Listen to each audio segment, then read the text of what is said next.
அன்புக்குரியவர்களே, ஆண்டவர் இயேசுவின் இனிய பெயரில் உங்களை அன்போடு வாழ்த்துகின்றேன்.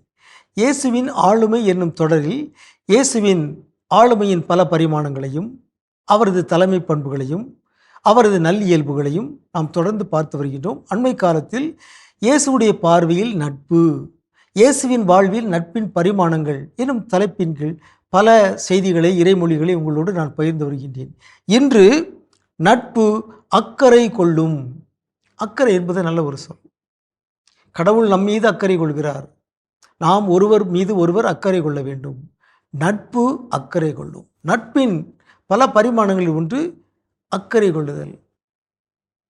நம்முடைய இன்ப துன்பங்களில் பகிர்ந்து கொள்பவர்களோடு நாமும் அவர்களுடைய சார்பாக சிந்தித்து அவர்கள் மீது அக்கறையை வெளிப்படுத்த வேண்டும். இயேசுடைய வாழ்வில் ஒரு நிகழ்ச்சியை நாம் பார்க்கிறோம். மார்க் நற்செய்தி 6:31. இயேசு அவர்களிடம், நீங்கள் பாலை நிலத்தில் உள்ள தனிமையான ஒரு இடத்திற்கு சென்று சற்று ஓய்வெடுங்கள் என்றார். ஏனெனில் பலர் வருவதும் போவதுமாய் இருந்ததால் உண்பதற்கு கூட அவர்களுக்கு நேரம் கிடைக்கவில்லை. இயேசுவும் சீடர்களும் ஒரே மாதிரி தான் இருக்கிறாங்க. இயேசுவும் பணியாற்றுகிறார், இயேசுவுக்கும் களைப்பாக இருக்கிறது.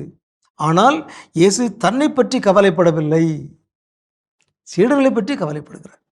நீங்கள் போய் சற்று ஓய்வெடுங்கள் என்று தன்னுடைய சீடர்களிடம் சொல்கிறார். இதுதான் அக்கறை. உண்மையான அன்பு, உண்மையான நட்பு, உண்மையான உறவில் தன்னை பற்றி கவலைப்படாமல், தன் மீது அதிக கவனம் செலுத்தாமல், தன்னோடு இருப்பவர்கள் அவர்கள் மீது கவனம் செலுத்துவது, அவர்கள் மீது அக்கறை கொள்வது நட்பின் ஒரு சிறந்த அடையாளம். இங்கே இயேசு அதை செயல்படுத்தி காட்டுகிறார். தன்னை பற்றி அவர் கவலைப்படவில்லை. உண்பதற்கு கூட அவர்களுக்கு நேரமில்லை, ஓய்வெடுக்க நேரமில்லை. இயேசு ஓய்வின்றி உழைத்தார், உண்ணாமல் உறங்காமல் உழைத்தார். அதை பற்றியெல்லாம் அவர் பெரிதுபடுத்தவில்லை. ஆனால் தன்னுடைய சீடர்கள் அவர்கள் மீது பரிவு கொள்கிறார், அவர்கள் மீது அக்கறை கொள்கிறார். எனவே நீங்கள் பாலை நிலத்திற்கு சென்று சற்று ஓய்வெடுங்கள் என்று அவர்களை ஊக்குவிக்கின்றார்.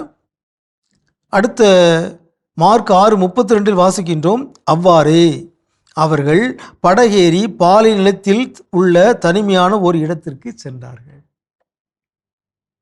இதுதான் இயேசுடைய அக்கறை. நம்முடைய வாழ்வில், நம்முடைய உறவுகளில் இந்த அக்கறை இருக்கிறதா என்று நாம் நம்மையே கேட்டுக்கொள்ள வேண்டும்.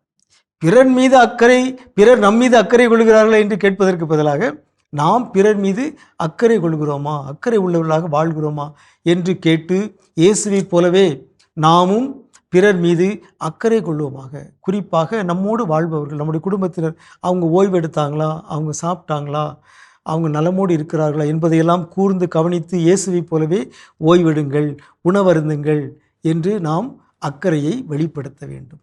உங்களுக்கு அமைதி உரித்தாகுக.